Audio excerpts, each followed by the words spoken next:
என்றென்றைக்கு பிழைத்திருக்க தெய்வமாகிய சுவாமியை ஸ்தோத்திரம் பண்ண கடவுள். இஸ்ரவேலின் தேவனாயிருக்கிற கர்த்தராகிய தேவனுக்கு ஸ்தோத்திரம் தான். அவரே அதிசயங்களை செய்கிறது. அவருடைய மகிமை பொருந்திய நாமத்திற்கு என்றென்றைக்கும் ஸ்தோத்திரம் பண்ணார். பூமி முழுவதும் அவருடைய மகிமையால் நிறைந்திருப்பதாக. ஆமென், ஆமென்.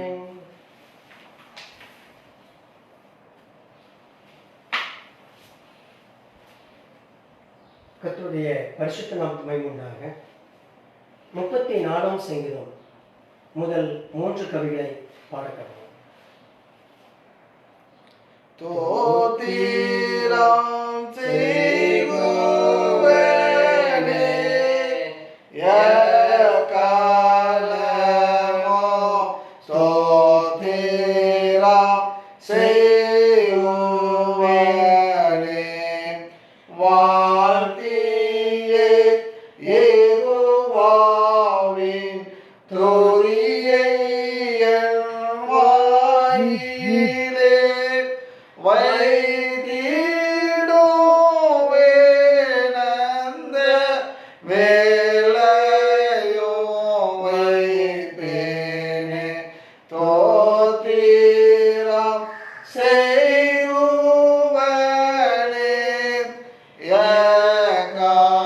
எக்காலமும் ஸ்தோத்திரம் செய்குவனே.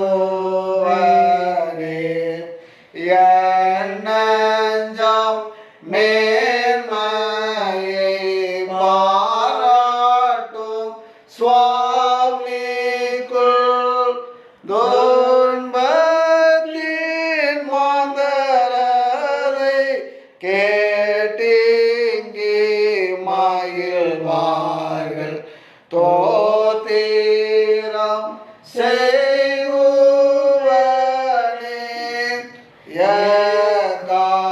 எக்காலமும் தோத்திரம் செய்குவனே. யெகோவாவுக்கு கண்கொட மகிமையை சொல்லுங்கள். யெகோவாவின் பேரை நாம் ஏகமாய் உயர்த்துவோம். தோத்திரம் செய்குவனே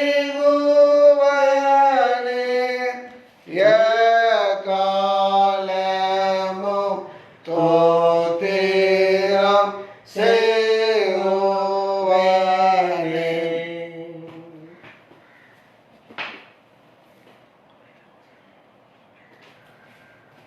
தேவனுடைய பரிசுத்த நமக்கு மகிமை உண்டாக.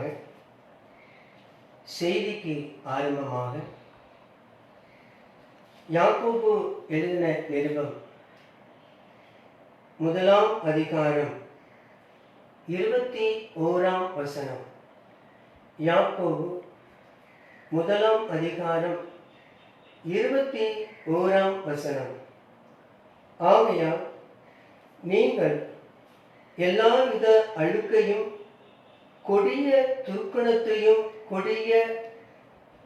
துர்க்குணத்தையும் ஒழித்துவிட்டு உங்கள் உள்ளத்தில் நாட்டப்பட்டதாயும் உங்கள் ஆத்துமாக்களை இரட்சிக்க வல்லமை உள்ளதாயும் இருக்கிற வசனத்தை சாந்தமாய் ஏற்றுக்கொள்ளுங்கள்.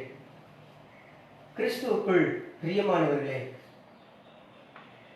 இந்த நாளிலே ஆண்டவர் நம்மோடு கூட பேசுகின்ற வார்த்தை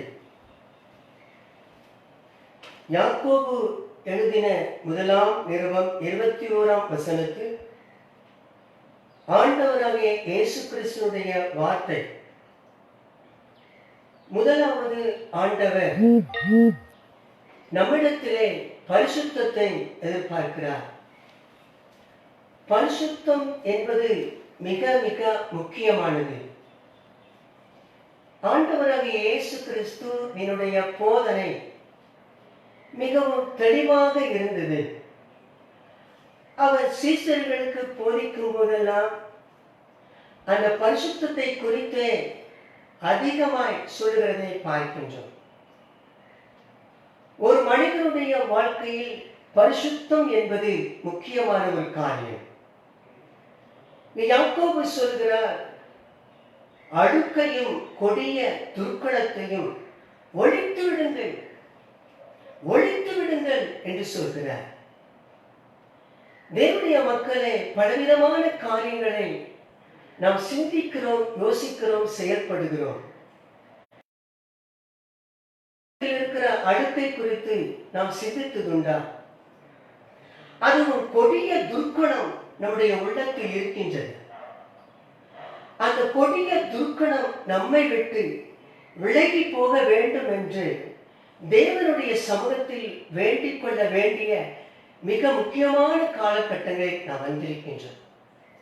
கிறிஸ்துவுக்குள் பிரியமானவர்களே, அழுக்கு என்பது ஒரு மனிதனுடைய சரீரத்தில் ஒட்டிக்கொள்வதல்ல. இந்த அழுக்கானது ஒரு மனிதனுக்குள், அவனுடைய இருதயத்துக்குள் மறைந்திருக்கிறதை ஆண்டவர் சுட்டி காண்பிக்கிறார். கிறிஸ்தவ வாழ்க்கை என்பது வெளி தோற்றத்தில் அல்ல, இருதயத்தின் ஆழத்திலே பரிசுத்தம் என்கிற அந்த மிக விலையேற பெற்ற ஒரு ஆசீர்வாதங்கள் அதை பெற்று அனுபவிக்கும் போதுதான் நமக்கு நன்மையும் கிருபையும் வரும். ஆண்டவராக இயேசு கிறிஸ்து பல ஓமைகளை சொன்னார். அந்த ஓமையிலே ஆண்டவர் பரிசேயரை பார்த்து சொன்ன காரியம் என்ன? நீங்கள் வீட்டை விட்டு வெளியே போகிறீர்கள், கடைக்கு செல்கிறீர்கள், வீட்டுக்குள் வரும்போது உங்கள் கால்களை கழுவி கைகளை சுத்தம் செய்கிறீர்கள். அது மாத்திரமல்ல, சாப்பிடும் போதும் கூட உங்களுடைய கைகளை கழுவி சாப்பிடுகிறீர்கள். ஆண்டவர் இயேசு கிறிஸ்து சொன்ன வார்த்தை என்ன? ஒரு பாத்திரத்தில் உள்பக்கம் உண்டு, வெளிப்பக்கம் உண்டு. தேவனுடைய பிள்ளையை ஆண்டவர் சொல்லுகிறார், உள்ளேயும் சுத்தமாக இருக்க வேண்டும், வெளியேயும் சுத்தமாக இருக்க வேண்டும். இது முக்கியமான ஒரு காரியம். இன்றைக்கு அநேகருடைய வாழ்க்கையில் பலவிதமான காரியங்களை அவர்கள் சிந்திக்கிறார்கள், யோசிக்கிறார்கள். ஆனால் இருதயம் சுத்தப்படுவது என்பது அவர்களுக்கு தூரமாக இருக்கிறது. யாக்கோபு சொல்லுகிறார், அழுக்கையும் கொடிய துர்க்குணத்தையும் ஒழித்து விடுங்கள், ஒழித்து விடுங்கள், ஒழித்து விடுங்கள் என்று சொல்கிறார். கிறிஸ்துவுக்குள் பிரியமானவர்களே, அதற்காக தேவ சமூகத்தில் நீங்கள் ஜெபித்ததுண்டா? அவருடைய சமூகத்தில் மன்றாடி, ஆண்டவரே எனக்கு உதவி செய்யும், நான் உம்மோடு கூட இன்னும் கிட்டி சேர வேண்டும், உண்மையான பரிசுத்த வாழ்க்கை என்னுடைய வாழ்க்கையிலே வர வேண்டும். வேத புஸ்தகத்திலே அநேக பரிசுத்தவான்கள் தங்களை பரிசுத்தப்படுத்திக் கொண்டார்கள். தங்களை பரிசுத்தப்படுத்திக் கொள்வதற்கு தேவனுடைய பிள்ளைகளே அவர்கள் உபவாசித்தார்கள், ஜெபித்தார்கள், ஆண்டவரை நோக்கி கூப்பிட்டார்கள். இன்றைக்கு நம்முடைய வாழ்க்கையில் அப்படிப்பட்ட ஜெபம் அவசியமா இருக்கிறது. எவ்வளவோ காரியங்களை நாம் சிந்திக்கிறோம், செயல்படுகிறோம். ஆனால் நம்முடைய ஆத்மாவை குறித்து கரிசனை இருக்கிறதா? நம்முடைய இருதயமானது தூய்மை ஆகிக்கொண்டே இருக்க வேண்டும். அதற்கு நாம் என்ன செய்ய வேண்டும்? ஆண்டவருடைய சமூகத்தில் அமர வேண்டும், சற்று சிந்திக்க வேண்டும், நம்மிடத்தில் என்ன குறைபாடுகள் இருக்கிறது என்பதை அறிய வேண்டும். இதை ஆண்டவர் விரும்புகிறார்.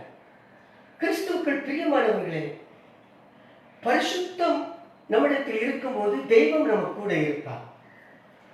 பரிசுத்தம் இல்லையே தெய்வம் நம்ம கூட இருப்பது எப்படி?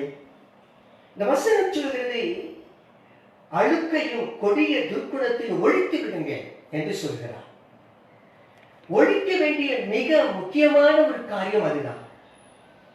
கிறிஸ்துவுக்குள் பிரியமானவர்களே, கிறிஸ்துவ வாழ்க்கை வாழ முடியாதபடி, சத்தியத்தின் வழியிலே நடக்கக்கூடாதபடிக்கு கிறிஸ்துவுக்குள் பிரியமானவர்களே, சத்துரு எவ்வளவு போராடுகிறார், எங்கே பார்த்தாலும் பிரச்சனைகள், எங்கே பார்த்தாலும் போராட்டங்கள், நம்மை சுற்றிலும் பாவம் சூழ்ந்திருக்கிறது. ஆகவே கிறிஸ்துவுக்கு பிரியமானவர்களே, நாம் செய்ய வேண்டிய ஒரே ஒரு காரியம் என்னவென்றால் ஒழித்து விட வேண்டிய ஒரு காரியம். அது பரிசுத்தமான ஒரு ஆசீர்வாதமான நிலையை உண்டாக்கும். நம்முடைய வாழ்க்கையிலே அழுக்கை நீக்கும். அழுக்கை நீக்கி தேவ சமூகத்தை ஜெபிக்கணும். ஆண்டவரே, இந்த விஷயத்தில் எனக்கு உதவி செய்யும் என்று கேட்க வேண்டும். ஆண்டவராகிய இயேசு கிறிஸ்து எல்லா இடங்களிலும் பிரசங்கம் படும்போது இதுதான். ஒரு வியாதிக்காரனை பார்த்து, நீ இனி பாவம் செய்யாதே, நீ போகலாம் என்று சொல்லி ஒரு வார்த்தை சொல்கிறார். அவ்வளவுதான், அவன் வியாதி நீங்கி குணமாக்கி போகிறான். நம்முடைய வாழ்க்கையில் ஆண்டவருடைய சமூகத்தில் மன்றாடணும். வசனம் உள்ளத்தில் நாட்டப்பட வேண்டும் என்று யாக்கோபு சொல்கிறார். தேவனுடைய பிள்ளைகளே, நம்முடைய வாழ்க்கையில் அழுக்கையும் கொடிய துர்க்குணத்தையும் ஒழித்துவிட்டு தேவனுடைய வாக்கு, தேவனுடைய வசனம் நமக்குள் நிலைத்திருக்க வேண்டும். நாம் அப்படி தேவனுடைய வசனத்தில், வார்த்தையில் நிலைத்திருக்கும் போதுதான் நாம் சத்துருக்களை ஜெயிக்க முடியும். அந்த பரிசுத்த வாழ்க்கை வாழ வேண்டும் என்றால் தெய்வத்தினுடைய துணை கண்டிப்பாக நமக்கு வேண்டும். அது தெய்வத்தினுடைய துணை கண்டிப்பாக வேண்டும். அவருடைய ஆவியை பெற்றிருக்க வேண்டும். அவருடைய சமூகத்தில் அனுதினமும் ஜெபிக்க வேண்டும். அப்பொழுதுதான் உள்ளபடியே நாம் கிறிஸ்தவ வாழ்க்கை வாழ முடியும். பரிசுத்த வாழ்க்கை இது முக்கியமானது என்று ஆண்டவர் சொல்கிறார்.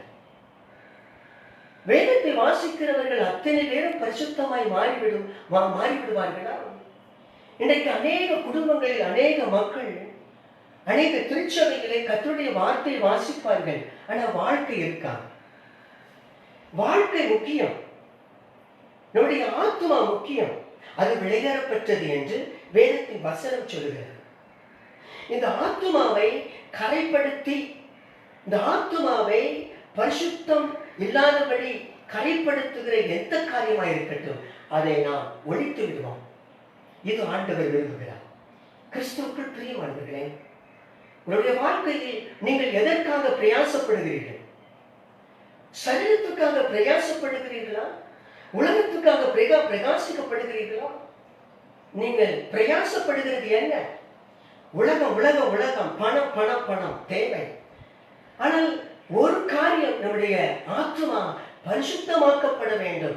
இதற்காக நீங்கள் நானும் பிரயாசப்பட வேண்டும். இதற்காக தேவ சமூகத்தில் காத்திருக்க வேண்டும். இதற்காக தேவ சமூகத்தில் ஜெபிக்க வேண்டும். ஏனென்றால் நம்மை குறித்து ஆண்டவர் ஒரு திட்டம் வைத்திருக்கிறார். ஒவ்வொரு கிறிஸ்தவர்களை குறித்தும், ஒவ்வொரு தேவனுடைய பிள்ளைகளை குறித்தும் ஆண்டவர் ஒரு திட்டம் வைத்திருக்கிறார். இந்த திட்டத்தை நிறைவேற்றுவதற்கு மிக கடினமாக இருக்கிறது. ஒருவேளை ஆண்டவருடைய திட்டம் நம்முடைய வாழ்க்கையில் நிறைவேற வேண்டும் என்றால் சத்துரு ஒரு பக்கம் போராடுகிறார், உலகம் ஒரு பக்கம் போராடுகிறது, குடும்பம் ஒரு பக்கம் நம்மோடு கூட போராடுகிறது, யுத்தம் செய்கிறது. ஆகவே தேவ சமூகத்தில் அதிகமாய் ஜெபம் பண்ண வேண்டும், ஜெபிக்க வேண்டும், வேண்டிக் கொள்ள வேண்டும், அவரை நோக்கி கூப்பிட வேண்டும். இல்லையே நாம் பரிசுத்த வாழ்க்கை வாழ முடியாது. ஆகவே கிறிஸ்துவுக்குள் பிரியமானவர்களே, இந்த யாக்கோபு என்ன சொல்கிறார்? அதே வசனத்தில் என்ன சொல்கிறார்? இரண்டாவது பகுதியாக தேவ வசனம் உள்ளத்தில் நாட்டப்படணும் அப்படிங்கிறார். அப்ப ஒரு மனிதனுக்குள்ளே தேவனுடைய வசனம் நாட்டப்பட வேண்டும் என்றால் அந்த மனிதன் என்ன செய்ய வேண்டும்? வேதமாய் வாசிப்பதல்ல, வேதத்தை படிக்க வேண்டும், வேதத்தை தியானம் செய்ய வேண்டும். ஆண்டவராகிய இயேசு கிறிஸ்து என்னை குறித்து வேதத்தில் என்ன சொல்லியிருக்கிறார்? கிறிஸ்துவுக்கு பிரியமானவர்களே, வேத வசனம் இருதயத்தில் நாட்டப்படும் போது மாத்திரமே அந்த மனிதன் ஒரு பெரிய காரியங்களை சாதிக்க முடியும். கர்த்தருடைய வசனமே இருதயத்தில் இல்லை, கர்த்தருடைய வார்த்தையே இருதயத்தில் இல்லை, ஏதோ வாசிக்கிறோம் போகிறோம், இல்லை. கர்த்தருடைய வார்த்தை இருதயத்தில் தங்கி இருக்க வேண்டும், நினைவுகளிலே இருக்க வேண்டும். கர்த்தருடைய வார்த்தை தான் நம்மை பரிசுத்தப்படுத்துகிறது. நாம் தவறு செய்ய வேண்டும் என்ற ஒரு சூழ்நிலை வரும்போது கர்த்தருடைய வார்த்தை நம்மோடு கூட பேசுகிறது. இந்த கர்த்தருடைய வார்த்தை மிக முக்கியமானது. நம்முடைய இருதயத்தில் நாட்டப்பட வேண்டும். அப்பொழுதுதான் ஒரு கிறிஸ்தவ வாழ்க்கை வெற்றிகரமான வாழ்க்கையை வாழ முடியும். தேவனுடைய பிள்ளைகளை எந்த சோதனை வந்தாலும், எந்த கஷ்டங்கள் வந்தாலும், நெருக்கங்கள் வந்தாலும், கர்த்தருடைய வார்த்தை ஒன்றே போதும் அதை ஜெயிக்க. தேவனுடைய பிள்ளையே, கர்த்தருடைய வார்த்தை உங்களுக்குள் இருக்கிறதா? உங்கள் இருதயத்தில் எழுதப்பட்டு இருக்கிறதா? உங்கள் சிந்தையில் இருக்கிறதா? அப்படி இருக்கவே என்றால் நாம் உலகத்தை ஜெயிக்கிறவர்களாக இருப்போம். அசுத்த வல்லமைகளை ஜெயிக்கிறவர்களாக இருப்போம். சத்துருக்களை ஜெயிக்கிறவர்களாக இருப்போம். பாவத்தை ஜெயிக்கிறவர்களாக இருப்போம். கிறிஸ்துவுக்குள் பிரியமானவர்களே, ஏதோ ஒரு வாழ்க்கை வாழ்வதற்கு தேவன் இந்த உலகத்தை நம்மை படைக்கவில்லை. நாம் சாதிக்க வேண்டும். சாதிக்க வேண்டும். எதிலே சாதிக்க வேண்டும்? சாத்ராக், மேஷக், ஆபேத்நேகோ எப்படி சாதித்தார்கள்? தானியேல் அவர்கள் எப்படி சாதித்தார்கள்? எஸ்தர் அவர்கள் எப்படி சாதித்தார்கள்? நம்மை குறித்து ஒரு திட்டம் வைத்திருக்கிறார். அந்த திட்டத்தை நிறைவேற்ற வேண்டும். நாம் சாதிக்க வேண்டும். நாம் சாதிக்க வேண்டும். யாருக்காக? கிறிஸ்துவுக்காக சாதிக்க வேண்டும். இதை ஆண்டவர் விரும்புகிறார். கிறிஸ்துவுக்குள் பிரியமானவர்களே, நமக்கு ஆண்டவர் இந்த உலகத்தில் ஒரே ஒரு வாழ்க்கை கொடுத்திருக்கிறார். இந்த வாழ்க்கையை நாம் எப்படி பயன்படுத்துகிறோம்? அதுதான் ஒரே ஒரு வாழ்க்கை. அது தேவனுக்கென்று வாழ்கிற வாழ்க்கை. ஒரே ஒரு வாழ்க்கை, அது பரிசுத்த வாழ்க்கை. ஒரே ஒரு வாழ்க்கை, தேவனுக்கென்று நாம் பெரிய காரியங்களை செய்யணும், சாதிக்கணும். இதுதான் ஒன்றுமே இல்லாத கடைசி காலத்திலே தேவனுடைய பிள்ளைகளை நாம் போகும்போது வெறுமையாய் போகக்கூடாது. மனதோடு பரிசுத்த உள்ளத்தோடு நாம் போக வேண்டும் என்று சொல்கிறார் ஆண்டவர். இந்த பூமியிலே அதைதான் எதிர்பார்க்கிறார். கிறிஸ்துவுக்குள் பிரியமானவர்கள், யாக்கோபு சொல்கிறார், தேவ வசனம் உள்ளத்தில் நாட்டப்பட வேண்டும்.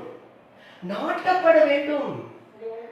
நாட்டப்பட வேண்டும். தேவனுடைய மக்களே, இன்றைக்கு தேவனுடைய நம்முடைய சிந்தை மாறி இருக்கும். நம்முடைய பேச்சு மாறி இருக்கும். நம்முடைய நடை உடை எல்லாமே மாறி இருக்கும். ஆனால் இன்றைக்கு இருதயப்படவில்லை. கிறிஸ்துவுக்கு பிரியமானவர்களே, மூன்றாவது, வசனம் ஆத்துமாவை ரட்சிக்கும் வல்லமை உள்ளது. தேவனுடைய வார்த்தை ஒரு மனிதனுடைய ஆத்துமாவை ரட்சிக்க வல்லமை உள்ளது. கிறிஸ்துவுக்குள் பிரியமானவர்களே, இதை விசுவாசிக்கிறீர்களா? இதை நம்புகிறீர்களா? இந்த வசனம் நம்மை ரட்சிக்க வேண்டும் என்றால் செய்ய வேண்டும், தியானம் செய்ய வேண்டும். தியானம் செய்ய வேண்டும். தியானம் செய்யாமல் ஒரு போதும் நம்முடைய இருதயம் மாற்றப்படாது. தினமும் தேவ சமூகத்தில் உட்கார்ந்து வசனங்களை தியானம் செய்யும் போது நம்முடைய இருதயம் சுத்திகரிக்கப்படும். நம்முடைய ஆத்துமா சுத்திகரிக்கப்பட்டுக் கொண்டே இருக்கும். ஆகவே தேவனுடைய பிள்ளைகளே, தேவனுடைய வசனம் மாத்திரமல்ல, தேவனுடைய வசனமானது நம்மை என்ன செய்கிறது? ரட்சிக்க வல்லமை உள்ளது. ரட்சிக்க வேண்டும் என்றால் தேவனுடைய வார்த்தைகளை ஆராய்ந்து பார்க்க வேண்டும். அதை தியானம் செய்ய வேண்டும். அதை தியானம் செய்து நம்முடைய வாழ்க்கையை சீர்படுத்த வேண்டும். அதுதான் ஆண்டவர் இந்த நாட்களிலே வேத புத்தகத்தை நமக்கு கை கொடுத்திருக்கின்றார். அப்படி வாழ்கிறார்கள், இவர்கள் இப்படி வாழ்கிறார்கள். இல்லை இல்லை இல்லப்பா, என்னுடைய வாழ்க்கையில் ஒரு மாற்றம் வேண்டும். சொந்தங்கள் நடுவே இயேசுவை காண்பிக்க, என்னுடைய வேத ஸ்தலத்திலே இயேசுவை காண்பிக்க வேண்டும். என்னுடைய வீட்டிலே இயேசுவை காண்பிக்க வேண்டும். நான் ஒரு வித்தியாசமானவன். கிறிஸ்து இயேசுடைய ஆவியை பெற்றவன். நான் தெய்வத்தினுடைய ஆவியை பெற்றவன். ஆகவே என்னை பார்க்கும் போதே வித்தியாசத்தை ஜனங்கள் பார்க்கின்றார். தேசத்தின் ஜனங்கள் பார்க்க, அதற்கு தான் இயேசு நம்மை அழைக்கிறார். இயேசுவை வெளிப்படுத்தணும். இயேசுவை வெளிப்படுத்தணும். இந்த கிருபை உங்களுக்கு எனக்கும் தெய்வம் தருவாராக. கிறிஸ்துவுக்குள் பிரியமானவர்களே, நான்காவதாக இந்த வசனத்தை சாந்தமாய் ஏற்றுக்கொள்ளணும் அப்படின்னு சொல்றாங்க. யாக்கோபு சொல்கிறார், தேவனுடைய வசனம் இருதயத்தில் நாட்டப்பட்டால் போதாது, அந்த தேவனுடைய வசனமானது ரட்சிப்பதற்கு, அந்த வசனம் நம்மை ரட்சிக்க வேண்டும் என்றால் தியானம் செய்ய வேண்டும். யாக்கோபு சொல்கிறான், இந்த வசனத்தை சாந்தமாய் ஏற்றுக்கொள்ளுங்கள், சாந்தமாய் ஏற்றுக்கொள்ளுங்கள்.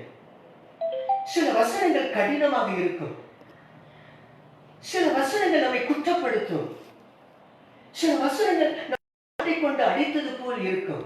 ஆண்டவர் சொல்கிறான், சாந்தமாய் ஏற்றுக்கொள்ளுங்கள். சில வசனங்களை சாந்தமாய் ஏற்றுக்கொள்கிறீர்கள், சில வசனங்களை சாந்தமாய் ஏற்றுக்கொள்வதில்லை. ஆசீர்வாதமான வசனங்கள் நமக்கு கிடைக்கும் போது ஆண்டவரே உமக்கு நன்றி என்று சொல்கிறோம். அதே போல எச்சரித்து சொல்லக்கூடிய வார்த்தைகள் நமக்கு கிடைக்கும் போது அது சாந்தமாய் ஏற்றுக்கொள்கிறோமா? கிறிஸ்துவுக்குள் பிரியமானவர்களே, வசனங்களை சாந்தமாய் ஏற்றுக்கொள்ளுங்கள், பிரியமாய் ஏற்றுக்கொள்ளுங்கள். அதுதான் வாழ்க்கையிலே மிக சிறந்த ஒரு காரியம். கிறிஸ்துவுக்குள் பிரியமானவர்களே, எவ்வளவு அற்புதமான ஒரு வார்த்தை பாருங்கள். யாக்கோபு அவர்கள் அழகாக நேர்த்தியாக சொல்கிறதை நாம் பார்க்கின்றோம். அடுத்தபடியாக அந்த யாக்கோபு எழுதின நிருபத்திலே 1ஆம் அதிகாரம் 20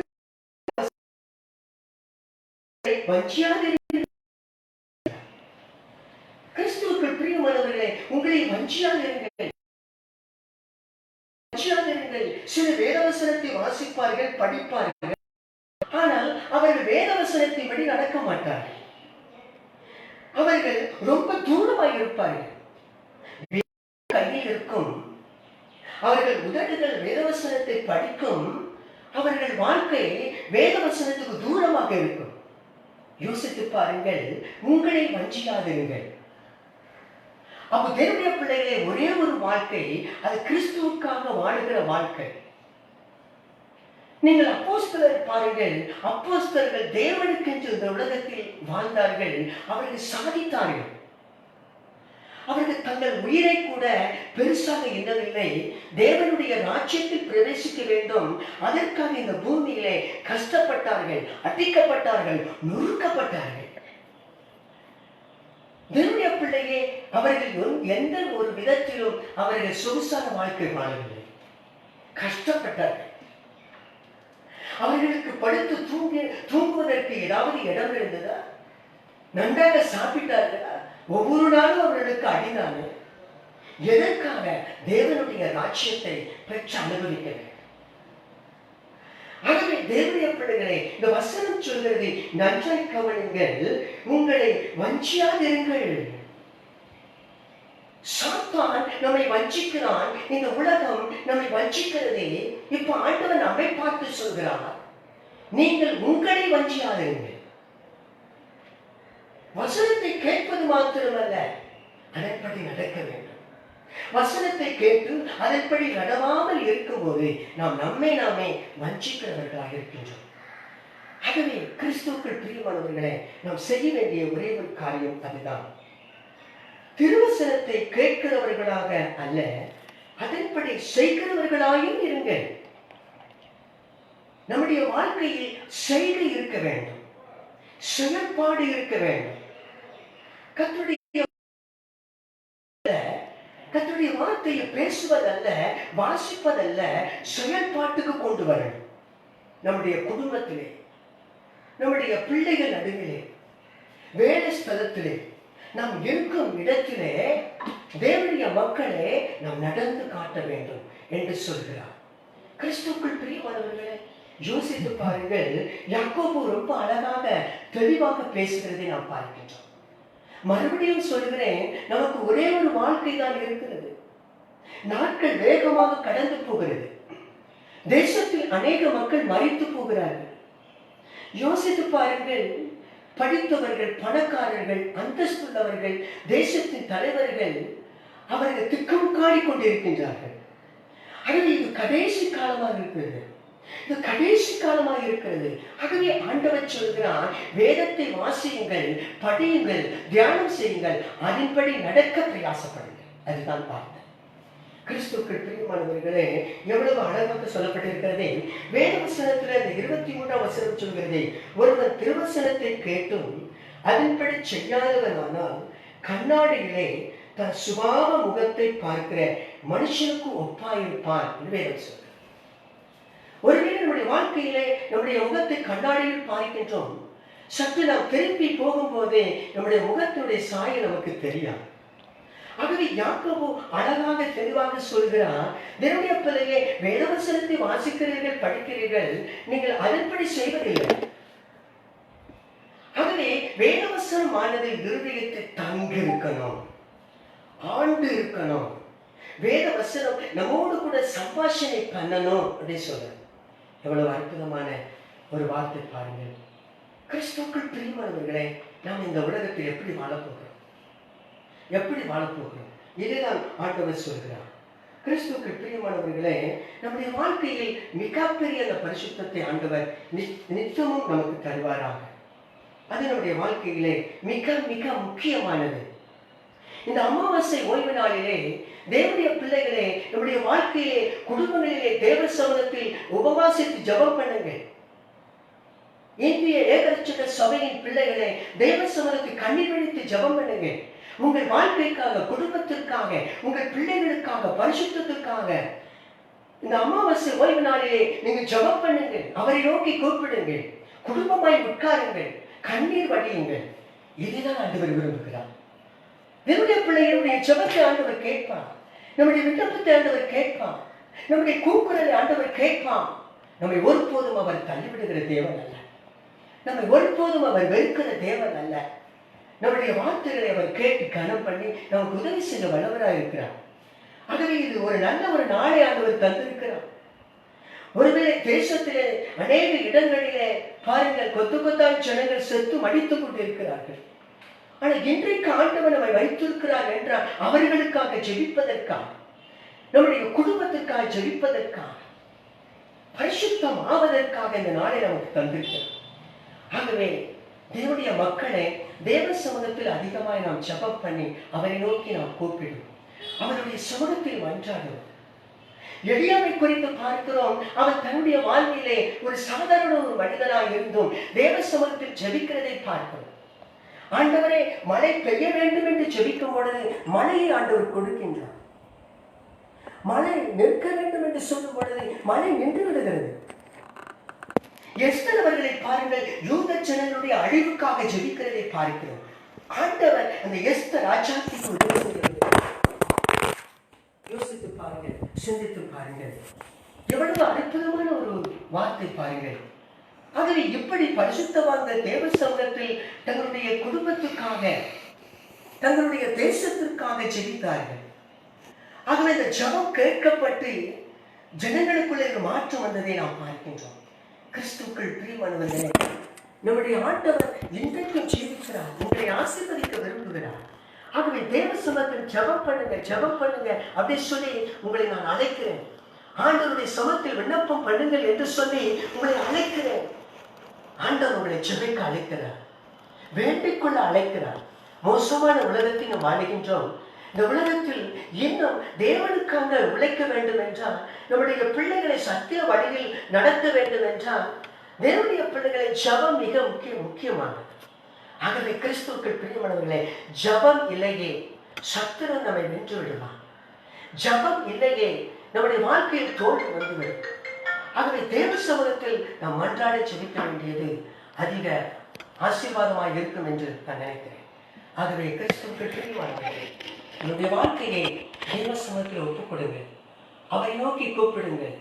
பெரிய காரியங்களை ஆண்டவர் நம்முடைய குடும்பங்களிலே கண்டிப்பாக செய்வார். ஒருபோதும் ஆண்டவர் நம்மை கைவிடுகிற தேவன் அல்ல, கைவிடுகிற தேவன் அல்ல. நிச்சயமாய் ஆண்டவர் நம்மை ஆசீர்வதிப்பார். ஆகவே நான் சொன்னது போல தேவ சமூகத்தில் பரிசுத்தத்தை மாத்திரம் நாடுங்கள். நமக்கு தேவைகள் அதிகமாக இருக்கிறது உண்மைதான், ஆனால் அதையெல்லாம் நீங்கள் ஆண்டவர் பார்த்துக் கொள்வார். நாம் ஜெபிக்கும் போது, பரிசுத்தத்துக்காக ஜெபிக்கும் போது, நம்முடைய தேவைகள், நம்முடைய குடும்ப காரியங்கள் எல்லாவற்றையும் ஆண்டவர் ஆசீர்வாதம் தருவார். முக்கியமாக நம்முடைய இந்த தேசத்திற்காக அதிகமாக தேவ சமூகத்தில் நாம் ஜெபிப்போம். ஆண்டவருடைய சமூகத்தில் பெற்றுக்கொள்ள முடியும். ஆகவே இந்த தேசத்திற்காக மன்றாடி ஜெபிப்போம். தேசத்திலே பாருங்கள், யோசித்து பாருங்கள், அவர்களுடைய குடும்பத்தினுடைய நிலையை பாருங்கள், அவர்களுக்காக ஜெபம் பண்ணுங்கள், தேவ சமூகத்தில் மன்றாடுங்கள். இதை நான் பரிசுத்தவான்கள் இந்த பூமியில் இருக்கும்போது செய்தார்கள். மிக முக்கியமான ஒரு வேலையாக செய்தார்கள்.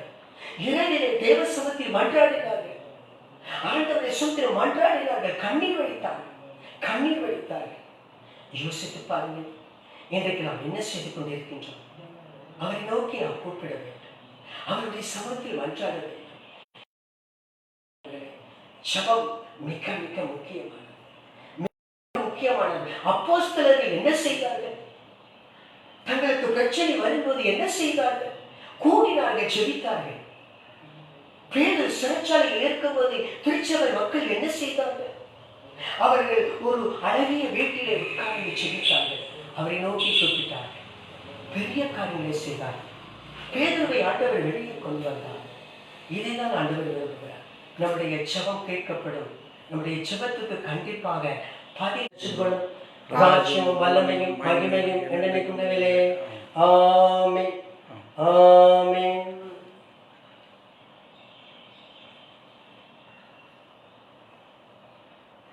கர்த்தர் நம்மை ஆசீர்வதித்து நம்மை காக்க கடவர். கர்த்தர் தம்முடைய முகத்தை நம்முடைய மேல் பிரகாசிக்க பண்ணி நமது மேல் கிருபையாயிருக்க கடவர். கர்த்தர் தம்முடைய முகத்தை நம்முடைய மேல் எடுத்து நமக்கு சமாதானம் கட்டளையிட கடவர்.